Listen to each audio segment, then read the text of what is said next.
Bonjour. Aujourd'hui, nous allons réfléchir sur le sens des propos de Siméon déclarés à Marie, à savoir « Une épée te transpercera l'âme ». Notre réflexion portera sur le passage de Luc chapitre 2, versets 22 à 35. Le 8e jour auquel l'enfant devait être circoncis étant arrivé, on lui a donné le nom de Jésus, nom qu'avait indiqué l'ange avant qu'il soit conçu dans le sein de sa mère. Et quand les jours de leur purification se sont accomplis, selon la loi de Moïse, Joseph et Marie l'ont porté à Jérusalem pour le présenter au Seigneur, suivant ce qui est écrit dans la loi du Seigneur.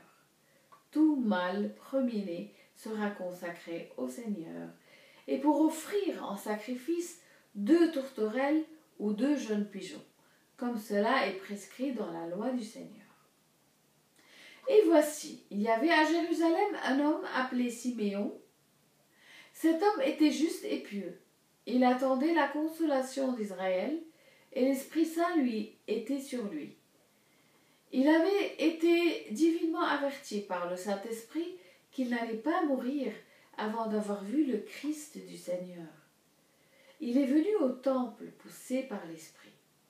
Et comme les parents apportaient le petit enfant Jésus pour accomplir à son égard ce qu'ordonnait la loi, il l'a reçu dans ses bras. Il a béni Dieu et il a dit « Maintenant, Seigneur, tu laisses ton serviteur s'en aller en paix, selon ta parole, car mes yeux ont vu ton salut, salut que tu as préparé devant tous les peuples, lumière pour éclairer les nations, et gloire d'Israël, ton peuple. » Son père et sa mère étaient dans l'admiration des choses qu'on disait de lui. Siméon les a bénis et a dit à Marie, sa mère, « Voici, cet enfant est destiné à amener la chute et le relèvement de plusieurs en Israël et à devenir un signe qui provoquera la contradiction. Et à toi-même, une épée te transpercera l'âme, pour que les pensées de beaucoup de cœurs soient dévoilées. » Nous avons un aperçu de 3 cérémonies juives du passage d'aujourd'hui. La première cérémonie est celle de la circoncision. Cette circoncision a lieu le 8e jour pour les garçons. La deuxième cérémonie est celle de la purification de l'accouchement qui a lieu 40 jours après la naissance de l'enfant. C'était bien sûr le cas pour Marie. Et la troisième est la cérémonie de la consécration de tout mâle premier-né au Seigneur, reconnaissant ainsi son appartenance à Dieu. Au moment de la purification, Marie et Joseph ont apporté Jésus au temple, où ils ont rencontré Siméon, un homme rempli du Saint-Esprit.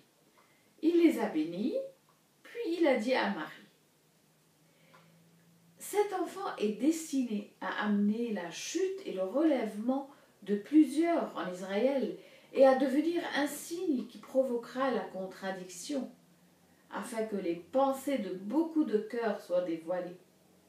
En outre, une épée te transpercera ta propre âme. » Que signifiait cette prophétie? Dans cette déclaration, il y a 4 éléments à considérer. Premièrement, il a dit que Jésus était destiné à amener la chute et le relèvement de plusieurs en Israël. La réaction des gens à l'appel de Jésus déterminerait leur destin.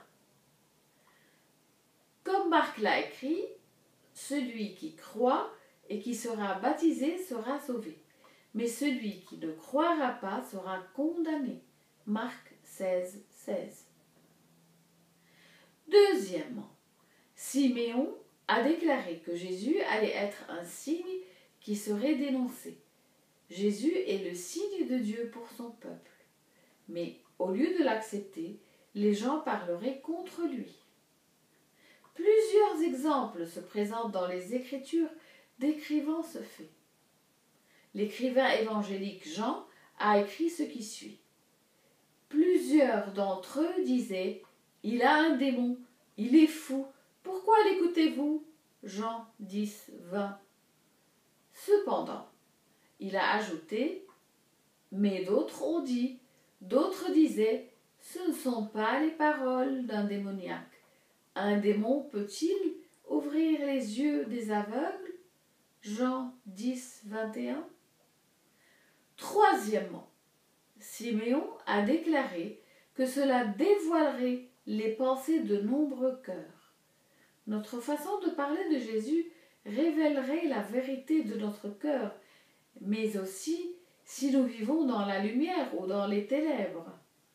Jean a dit, ce jugement, c'est que la lumière était venue dans le monde, les hommes ont préféré les ténèbres à la lumière, parce que leurs œuvres étaient mauvaises. Car quiconque fait le mal est la lumière, et ne vient point à la lumière, de peur que ses œuvres ne soient dévoilées. Jean 3, 19, 20. Si nos cœurs sont mauvais, nos paroles le seront aussi, n'est-ce pas? Et enfin, Siméon a dit qu'une épée transpercerait l'âme de Marie. Le Saint-Esprit a montré à Siméon la profonde angoisse que Marie ressentirait lorsque son fils serait rejeté.